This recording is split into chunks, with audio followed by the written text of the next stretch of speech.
So today I looked at Sight and Sound magazine. This is one of the main magazines that we were told to focus on. So I couldn't find any in stores, so I went to college and I managed to find this one, and the college had allowed me to borrow it for a few days just to look at it. It's quite good because I'm actually doing my piece on Wes Anderson, and this magazine is based on Wes Anderson, so this is a specific issue, so it killed two birds with one stone there. So after doing a little bit of research, I've done a little bit before I've actually got into the actual magazine itself, and the magazine is more of a formal written magazine instead of a mainstream audience magazine. And we will discover that more when we look into it and look at the adverts that they've placed in there for demographics and stuff like that, and the type of wording and stuff. So we will discover that.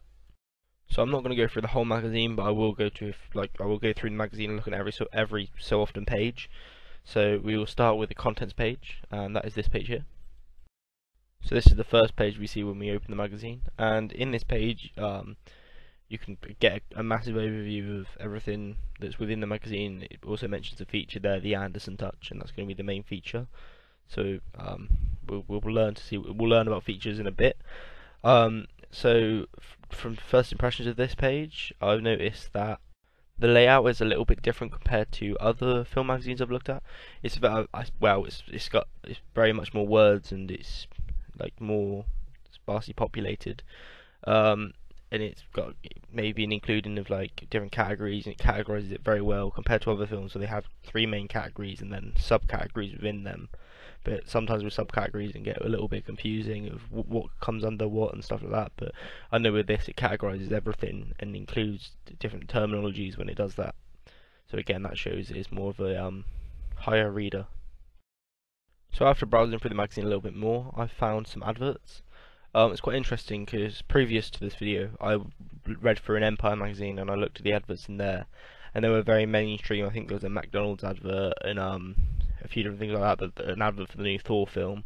In this it's slightly different, so here we can see a film which is not like it's not as mainstream as other films, and here you can see that there's again it's more independent films, and it's saying support the company and stuff like that. And again, if you look at the companies, they're not mainstream companies either, so that's a little bit different in the two magazines. So after getting past a few of the adverts, you can see you can start to see the reviews. And like I made in my previous post, where the layouts and the different there's structure to everything there. There's structure for the credits and the titles and the synopsis, there's structure for the main review, and there's some additional information below the photo. And most reviews are laid out like this, as you can see in this example here. There's the same structure again. Obviously we're looking at the one on the right here. On the left, that's a bit of a cut off of another review, but on the right you can see that there's the photo, the information, and then side by side there's more information there. Then there's the credits, and then the additional information at the bottom again in that same little greyed out box where you will get the credits and the additional information, and sometimes a synopsis depending on how big the film is. So that's the first thing I pick up from the onset. And also the type of films they're reviewing is a little bit different to what something like Empire would be reviewing. Empire looks at the big blockbusters, this kind of looks at an all-round picture of film in general. So after looking for a bit more, you can find almost mini reviews which talk about the feature, as well as it relates back to the feature on other pages and stuff. So again, it always links up, and like I said, the contents is very laid out very well and links well. So here, again, it's reviewing films. This film here, Stranger by the Lake, isn't a massive blockbuster hit, but they're still reviewing it and still giving it enough time and space on the page, even this being a very good film actually. So they've kind of probably incorporated this because of the type of reader they have. And then we get to what people can call the main part of the magazine, really, which is the feature of the magazine. So this is what basically the front cover will always be based on, an idea. So the front cover of this, if we look back to that, was talking about Wes Anderson and showed about the Wes Anderson touch as almost. So halfway through the magazine you'll find the feature. And in this magazine, it isn't actually a massive feature. I know Anderson hasn't released a massive amount of films, but when I looked at the Empire feature in the magazine I've just bought, which was on Spielberg, I understand Anderson and Spielberg are very much different. There's a lot of different things there, where Spielberg's got a lot of films and Anderson doesn't have as much. But again, they're talking about different things. Spielberg, the Spielberg feature was talking about all the different ages, and I think it went about 60 pages of Spielberg, whereas in this you have about 15 to 20 pages about Anderson. And again, the topics are very much similar. Spielberg is known massively worldwide. I know Anderson is also a very big director, but they direct in different ways. As Spielberg makes the big blockbuster hits, they say he's an auteur, which means he gives the director authorship of the film. So there has to be a fluent, consistent portrayal throughout their films to show them as an auteur, which means they see each other as the artist. So Anderson loves to use palette colours. He likes to use the similar characters, similar upbringings of the characters. So, like for example, in every film, one of the main characters has always got previous problems with outside life, so like family life and stuff like that, and that relates back to how Anderson describes his childhood. When you read this, you can almost learn that he's very much a unique character and a unique director of film. So again, it's looking at different things where, as I said, this magazine is more a higher audience. You can see that with this here, it's mise-en-scène and stuff like that, so it's going to be looking at lighting, camera, all that sort of stuff as well. So it incorporates all of the like features of what everyone would read a film critic magazine for.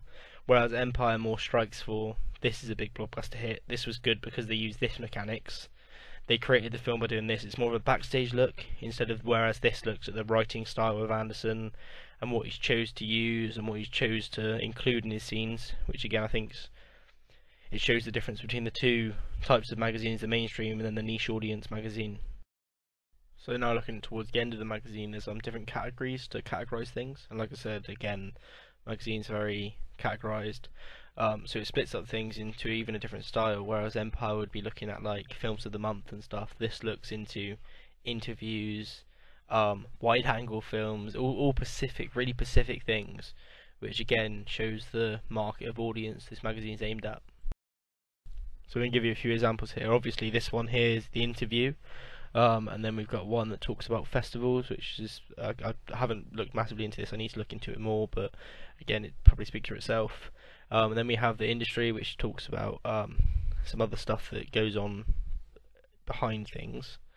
And then we've got wide angles, which talks about specific films and like looking at films from the wide angle, so it's specific to its audience almost. So here there's a few categories. Like I said, film of the month, most magazines have this, Empire does, and again the choice of film might be a little bit different, depends on which magazine it is. Home cinema, again, Empire has this, and it talks about different like films that you can currently watch that are quite big at home at the moment. And then reviews, in this section you almost see films for that niche audience. So basically in this there will be some big blockbuster hits, but again, because it's reviews in general, it will have a few of the independent films and a few short films and stuff like that, which I found quite a few of. So that's basically the main differences. The other thing that I found, which is to do with the subscribing of the magazine, if we look at Empire subscribing, there is very much big deals in your face and stuff, saying that you can get it on paper, on copy, advertising the fact that they've got different covers and stuff. And again, it's almost, I feel like there is a difference. It's very much pressured into your face, and it's using red and all these different colours, black, red, and all that. I think it almost shouts at you that you should be subscribing. Whereas if you look at Sight and Sound, it's not got as much power and impact behind it. It also talks about you can access all the previous film records from the BFI and stuff like that, and you can access all of these amazing reviews talking about different directors and what writers they've had, and the fact that you can get on an iPad and a Kindle. I know the other one did talk about getting online, but this I think again talks more for a niche audience, like I've been saying the whole video. So that's about it really. Thank you for watching.